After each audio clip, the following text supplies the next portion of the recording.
Horses. Horses are animals who have been connected with humans for a long, long time. Thousands of years, and there are discussions about 4,000 or 6,000.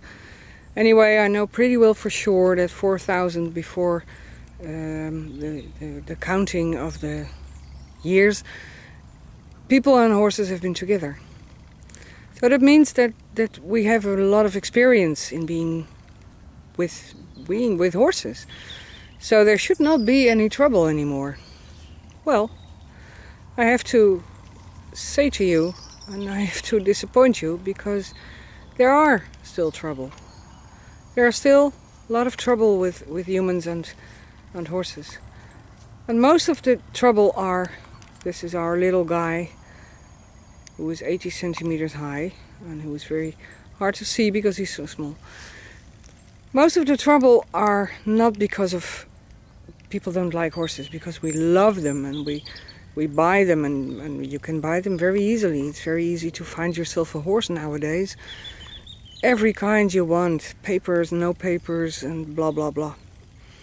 But to take care of a horse and to take care of him properly, that will be the biggest problem.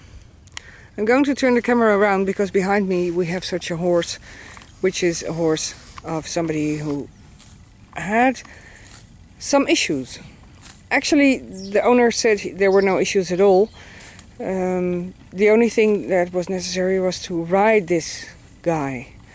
Well, I don't know if you can see, when I focus a little bit on his eyes, you will see that when I move, and I'm going to move right now, that he gets upset and that he is concerned about, and his nose is getting up and he's smelling my state of mind.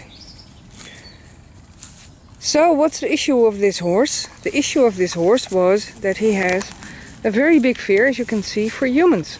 He knows me, so he can turn around now. He doesn't have to walk away hysterical. But he had no confidence at all in human beings. For him, there were a lot of reasons to be afraid of humans. Most of the time, people are with these horses when they come. We don't have a lot of time. We have a very busy schedule because we have a lot of activities in our human life. Most of the time, when people go to a horse like this, we have, well, perhaps 1 hour, and if the horse is lucky, 2 hours. But we're quite in a hurry because we have to see the program on television, or we have to do our social contacts, or we are preparing on a weekend gone because we like to feed ourselves with a lot of activities. That means, for this horse, that he has a lot of time to wait until somebody comes.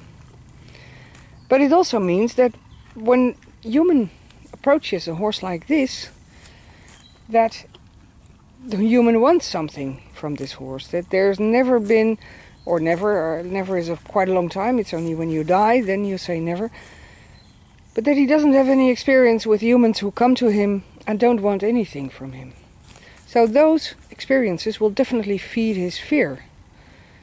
And when you are afraid of humans, and it's like living in China and being afraid of Chinese people.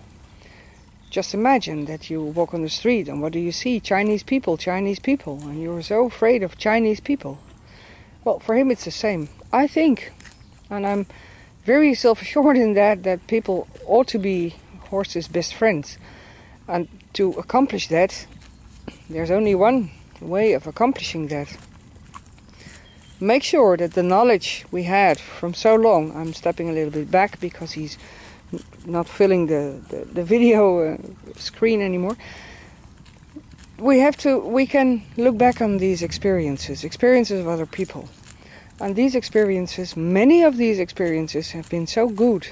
It doesn't matter what training, riding style, or whatever you want to accomplish, you want to do. Horses are always the same, except that we have, of course, the breeds which are more sensitive, like this one. This is a Spanish horse. And the horses who are less sensitive, like the cold-blooded horses, like the small little guy you've seen just a few minutes ago, the 80 centimeter guy. He's less sensitive. And being less sensitive means that you can deal a lot more easy on things that might bother you.